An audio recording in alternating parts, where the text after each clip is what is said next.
उसके बावजूद वोटर ने अपनी मंशा का सिर्फ इजहार नहीं किया, खुल के इजहार किया कि पाकिस्तान की तारीख में ऐसा इलेक्शन नहीं हुआ। ये इंपॉर्टेंट बात करने जा रहा हूँ इस केस के मुतालिक कि पाकिस्तान की तारीख में ऐसा नहीं हुआ कि कैंडिडेट को वोटर ढूंढ रहा हो।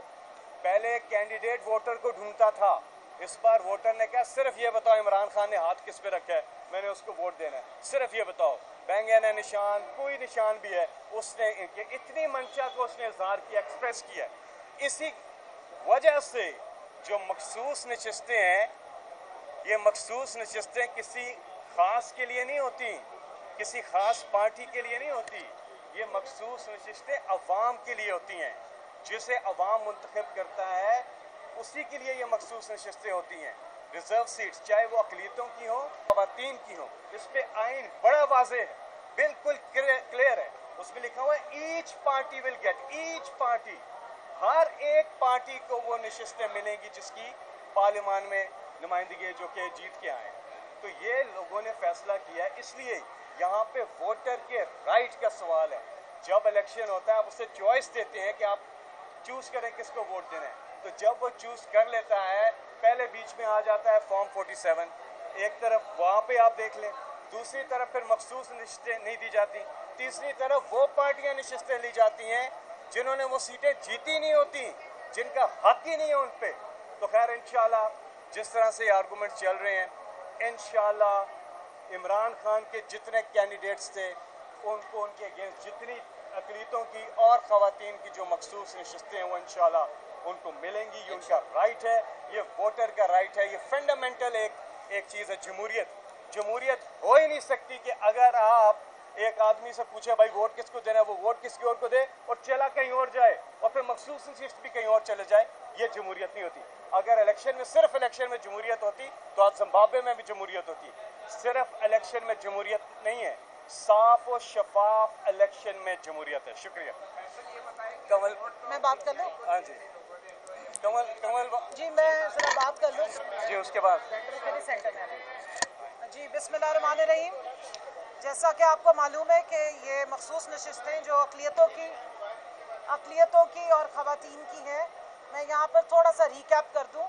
काफ़ी सवालात हो रही हैं, जस्टिस अतर मिनल्ला साहब ने भी सवाल पूछे कि हक़ाइक़ बताए जाएं। आप सारे भाई बैठे हैं तो क्योंकि हमने हक़ाइक़ का हम शिकार रहे हैं, सो मैं ये बताना चाहती हूँ कि 22 और 24 दिसंबर की जो डेट्स थी जिस पे मतलब एक्सटेंड हुए थे 2 डेज़ के, आपने अपनी रिज़र्व सीट की लिस्ट जमा करानी है। तो बतौर पीटीआई हमने अपनी लिस्ट ड्यू डिलिजेंस के साथ चारों सूबों में अपनी लिस्टें, साइंड लिस्टें प्रॉपर जो है वो जमा कराई, लेकिन पंजाब में इलेक्शन कमीशन ऑफ पाकिस्तान ने हमारी लिस्ट जमा करने से रिफ्यूज़ कर दिया और उसी रात को बल्ले का निशान भी हमसे छीन लिया गया।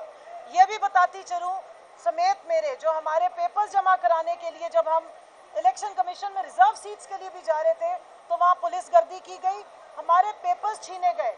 मैं उन लोगों में शामिल हूँ जिसके पेपर्स जो हैं वो पुलिस छीन के ले गई थी। और आपको शायद याद होगा कि खोसा साहब की बहू को भी वहाँ से अरेस्ट कर लिया गया था और डॉक्यूमेंट्स भी काफ़ी सारे हमारे काउंसल्स के साथ, हमारे लॉयर्स के साथ उठा लिए गए थे। तो हमें ये खतरात भी थे, उसके साथ हमारे प्रपोजल सेकेंडर्स को भी वहाँ से अरेस्ट किया जा रहा था। तो ना सिर्फ ये कि ये जनरल इलेक्शन के कंटेस्टेंट्स के साथ सलूक किया जा रहा था, ये रिजर्व सीट की ख़वातीन और माइनॉरिटीज़ को भी इस सारी जो फस्तायत है उसका शिकार किया गया। उसके बाद की बात यह है कि इलेक्शन कमीशन ने जब हमें बतौर पीटीआई हमारी सीटों की जो रिजर्व सीट्स की लिस्टें रिफ्यूज़ की तो हम इलेक्शन कमीशन में इलेक्शन कमिश्नर के पास भी गए, एप्लीकेशन हमारी मौजूद है और हम लोग high court, Lahore high court में पटिशन में भी चले गए और पेशावर हाई कोर्ट की जजमेंट जब हमने इलेक्शन कमीशन को दी जिसमें उन्होंने बल्ला दे दिया था, तो पंजाब के इलेक्शन कमीशन ने मना कर दिया कि हम इस जजमेंट के मुताबिक भी आपके रिजर्व सीट जो है वो नहीं लेंगे। उसके बाद दोबारा पटिशन लगी है और मीनवाइल फिर वो केस आपको पता होगा 13 जनवरी को यहाँ आया और जब बल्ला छीन लिया गया तो हमारी वो रिजर्व सीट्स जो है उसका राइट बतौर पीटीआई पाकिस्तान तहरीक इंसाफ की ख़वातीन से और माइनॉरिटीज़ से छीन लिया गया। सो हमारी आज जो रिक्वेस्ट थी कोई रीड्रेसल की है कि जो हमारा राइट था, जब यहाँ इतनी डिबेट हुई कि जी टाइम पे लिस्टें जमा नहीं कराई, तो बतौर पीटीआई हमने सारे काम किए थे, लेकिन हमारे पीटीआई होने का बल्ले का हक ही छीन लिया गया। हमारी तो वो उस हक की सुनवाई ना हो सकी। अब जब बाद में पार्लियामेंट्री पार्टी बनी, पॉलिटिकल पार्टी एसआईसी, जो आपको पता है कि सारा इलेक्शन कमीशन ऑफ पाकिस्तान और सुप्रीम कोर्ट की जजमेंट के बाद एक जो कॉन्स्टिट्यूशन में हमारे पास चॉइस अवेलेबल थी उसके मुताबिक, तो उसके बाद फिर हमें रिजर्व सीट्स जो है वो डिनाई कर दी गई हैं। तो प्लीज यही है कि ये हमारा हक था। आप इसको रेवड़ियों और खैरात के तौर पर अपनी मनपसंद पार्टियों में नहीं बांट सकते थे। प्रोपोर्शन ऑफ जो रिप्रेजेंटेशन है उसके मुताबिक अगर 86-87 मेंबरान एक पार्टी को ज्वाइन कर रहे हैं और वो मेंबरान हैं जिनसे आपने बल्ला भी छीन लिया, फिर आपने उन्हें इंडिपेंडेंट जो है वो डिक्लेयर किया और फिर उसके बाद भी उनको फस्तायत का निशाना बनाया कि ना इलेक्शन लड़ने दिया जा रहा था, ना बाहर निकलने दिया जा रहा था, ना हमारे प्रपोजल सेकेंडर्स, ना हमें स्क्रूटनी का हक दिया गया। लेकिन उसके बावजूद मैं पाकिस्तानी अवाम का शुक्रिया अदा करती हूँ कि उन्होंने हक अदा कर दिया। जमहूरियत के लिए पाकिस्तान की अवाम खड़ी हुई। आज मैं कहती हूँ सुप्रीम कोर्ट को कि आप इस अवाम के लिए खड़े हों, इसके हक के लिए खड़े हो, जिसको इन्होंने वोट दिया है। अगर वो एक छतरी के नीचे आए हैं तो उस सारी जमात को जो एसआईसी है, जिसको आपने अब उनका पार्लियामेंट्री लीडर भी मोहतरमा जरताज गुल को नॉमिनेट कर दिया है, आपने उन्हें तस्लीम कर लिया है, तो फिर अब आप उनके जो रिजर्व सीट्स का राइट है उससे उनको डिप्राइव मत करें। ये against the spirit of law है, ये against the spirit of democracy है और ये अगेंस्ट वोटर्स हैं, उनका जो मैंडेट है उसको चोरी किया जा रहा है। और हम अपने स्टोलन जो मैंडेट है उसके लिए, चाहे वो फॉर्म 47 पे हमारे से सीटें छीनी गई जनरल इलेक्शन में या रिजर्व सीट की आड़ में डाका डाला गया, हम अपना हक मांगने आए हैं और आइन और कानून की हदूदों क़यूद में रहते हुए बतौर पाकिस्तानी शहरी जो पाकिस्तानी वोटर्स की रिप्रेजेंटेशन का राइट है उसके मुताबिक यहाँ पर आए हैं। तो पूरी उम्मीद है कि जो मोअज़्ज़ज़ जज साहिबान बैठे हैं और राइटफुली बहुत सारे इश्यूज़ को आइडेंटिफाई कर रहे हैं, गैप्स को भी आइडेंटिफाई कर रहे हैं और उनके पास जो राइट है कि कॉन्स्टिट्यूशन को उन्होंने प्रोटेक्ट करना है वो उसको प्रोटेक्ट करेंगे और जिसका ये हक बनता है, जो हमारी ये सीट्स बनती हैं, ये हमें वापस दी जाएगी। ये हमारे माइनॉरिटी के प्रेसिडेंट 2 दिन पहले फुल कोर्ट चला है, आज भी तकरीबन प्रोसीडिंग्स चली हैं। सब जज साहिबान इस बात पर मुत्तफिक नजर आते हैं कि वोट पीटीआई को मिला है।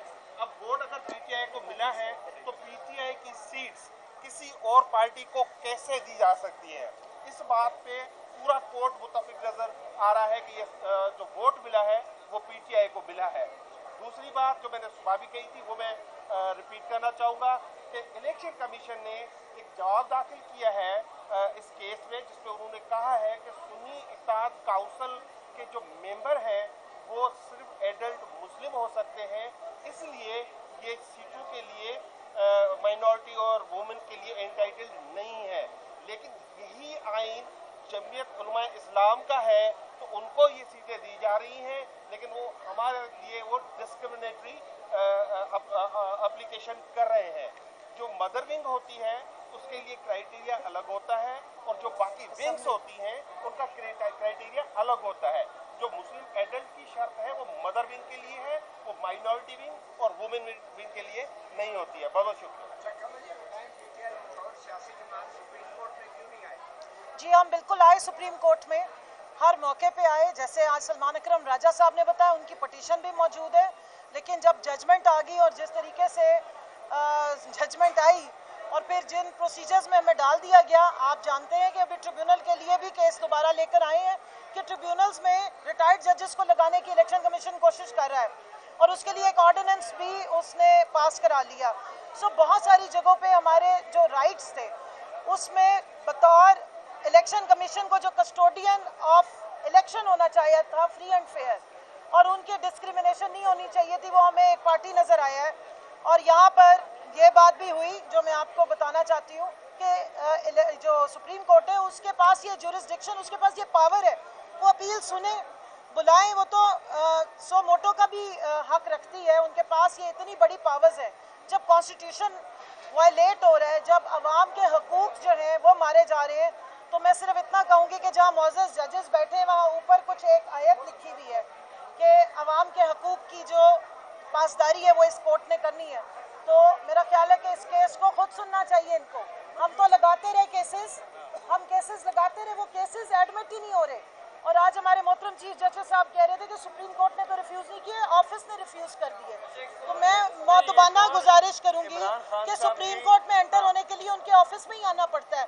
वो आगे हमारी पटिशन या एप्लीकेशन आगे लेकर जाएंगे तो वो लगेगी ना, हम डायरेक्ट तो आके कोर्ट में नहीं बैठ सकते। अब एक और पिटीशन है जो कि इस पूरे इलेक्शन के ऊपर है, जो कुछ हुआ इमरान खान साहब की वो पिटीशन है 8 फरवरी के इलेक्शन के ऊपर, वो अभी तक नहीं लगी है। और इमरान खान साहब ने खुद जब वो नैब अमेंडमेंट केस में वीडियो कॉल के थ्रू अपेयर हुए थे, उन्होंने बात की थी कि ये 8 फरवरी का ये पब्लिक इंटरेस्ट की एक है कि लोगों के मैंडेट पर जो डाका पड़ा है, इस हवाले से पूरा प्रोसेस उसमें ये भी आ जाता है, उसमें बाकी चीज़ें भी आ जाती हैं, और अब जो हो रहा है वो भी आ जाता है। एक और चीज़ बता दूं, हमारी इंट्रा पार्टी जो इलेक्शन की अपील है वो इलेक्शन कमीशन ऑफ पाकिस्तान रख के उसके ऊपर सोया हुआ है। 4 महीने हो गए, आज तक उसको कोई डिसीजन नहीं करे। 3 दफ़ा हमारा इंट्रा पार्टी इलेक्शन हो गया। 28 मई को हमारे जो मियाँ मोहम्मद नवाज शरीफ कबूतर वाले साहब हैं, वो आराम से सदर बन गए अपनी पार्टी के। किसी ने उनको चैलेंज नहीं किया, किसी ने बाई लॉज पे नहीं सवाल उठाया। कोई पूछता नहीं कि मुस्लिम लीग नून के जो मेंबरान हैं वो सही वोट करते हैं या नहीं करते। सारे लांझे अगर हैं तो वो पीटीआई के साथ। चला गया आपको दे दिया, ब्लैक कलर का माइक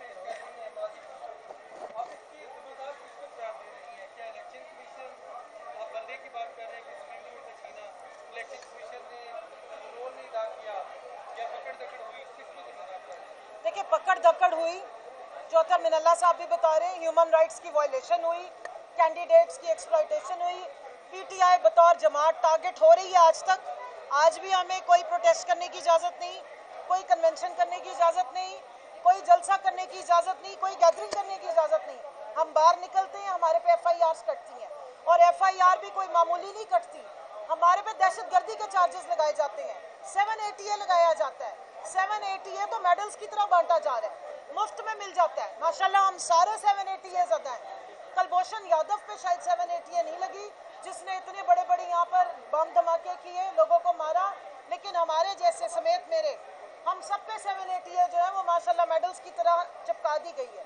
तो ये जिस तरह की सलूक हमारे साथ किया जा रहा है, जो पुलिस गर्दी की जा रही है, उसके बाद ये सवाल यहाँ पर पूछना कि भाई आपने ये फलानी अपील क्यों नहीं की, हमें तो बाहर निकलने का नहीं मौका मिलता था। हम छुप रहे थे, अपनी ज़िंदगी और इज्जतें बचा रहे थे, हम अगवा बराए बयान से बच रहे थे, हम वो छित्तर परेड से बच रहे थे जिसमें हमारे बहुत सारे जो साथी हैं कि वो गए और फिर वो जो कुछ चिल्ले पे चले गए, जो गायब हो गए, हम उन चिल्लों से बचने के लिए खुद ही चिल्ले पे चले गए। सो ये सारी बातें कोई भूल तो नहीं गया।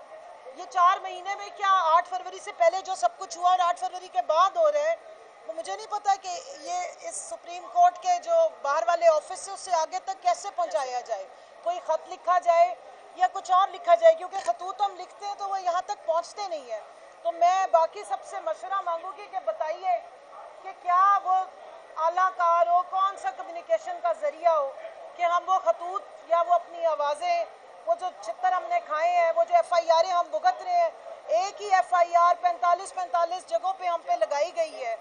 आज अगर हमारी यहाँ हेयरिंग है तो 6 जगहों पे और भी हमें ATC में जाना पड़ता है। उसके लिए हम आवाज़ कहाँ उठाएं? क्या पाकिस्तान का कानून और आइन वायलेट नहीं हो रहा?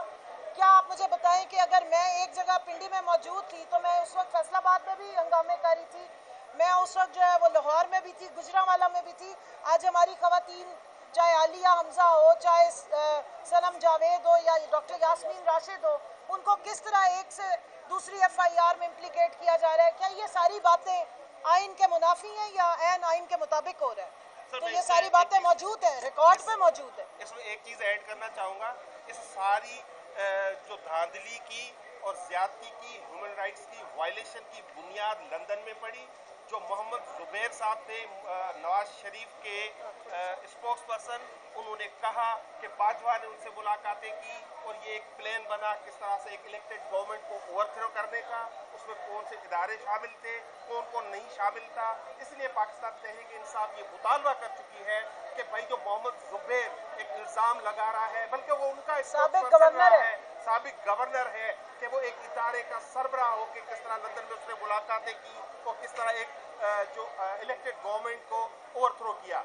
और इस जो ये हमें बार बार एक आज कोर्ट में आइन की कॉपी दिखाई जाती है, क्या ये आइन ये इंश्योर नहीं करता कि ये जो डिस्क्लोजर्स हो रहे हैं, ये जो इंकशाफात हो रहे हैं, ये जो पाकिस्तान की आवाम को उसमें डाका मारा गया उसके मैंडेट पे, उसमें 184(3) भी तो उसी आइन में है, उसका सुओ मोटो ले मोहम्मद जुबैर की इस स्टेटमेंट का सुओ मोटो ले और इसी तरह उनसे पूछे, जिस तरह बल्ले का निशान छीनने के वक्त आपने 10 लोगों को जो अपॉइंट के हमारे वो कारकुन भी नहीं थे, मेंबर भी नहीं थे, उनको तो आप सुन सकते हैं, आप मोहम्मद जुबैर को बुला के नहीं सुन सकते। हमारा मुतालबा है कि सुप्रीम कोर्ट उसका सुओ मोटो नोटिस ले और इस लंदन प्लान को बेनकाब करे, इस आइन के तहत करे।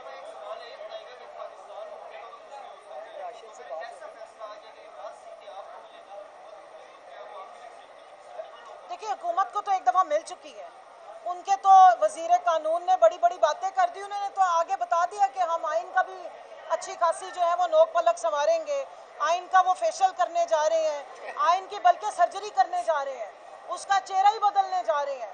आइन को वो जिस तरह फिल्मों में दिखाते हैं ना कि पैदा आइन की शक्ल कुछ और हुई है, वो दूसरे शक्ल में आ गया है, वो करने जा रहे हैं।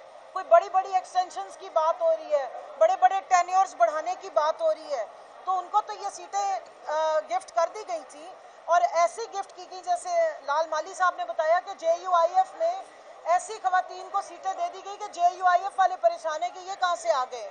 सो इस तरीके से आप पाकिस्तान के आइन कानून और अवाम के वोट का मजाक मत उड़ाइए।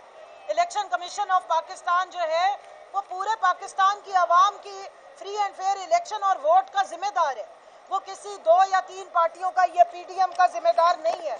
तो इसलिए मेरी यहाँ पर गुजारिश है अपनी आला अदलिया से कि देखिए कि कौन से ये कॉन्स्टिट्यूशनल इदारे हैं, इनका रोल क्या बनता है और ये इनका सलूक क्या है आवाम के साथ। हम रोबोट्स नहीं है कि हम सिर्फ आइन की जो लाइनें हैं वो पढ़ दिया करें और बस लाइन के मुताबिक हाँ या ना चले, उसकी इंटरप्रिटेशन होती है। आप आज के हालात को देखिए।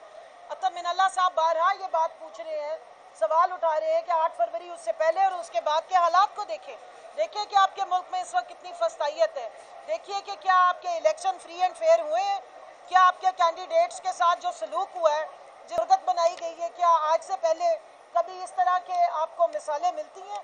तो कौन इंश्योर करेगा ये सब कुछ, या इलेक्शन कमीशन करेगा, और अगर इलेक्शन कमीशन नहीं करेगा जिससे हम एग्रीव्ड हैं तो फिर हम सुप्रीम कोर्ट में ही आ सकते हैं।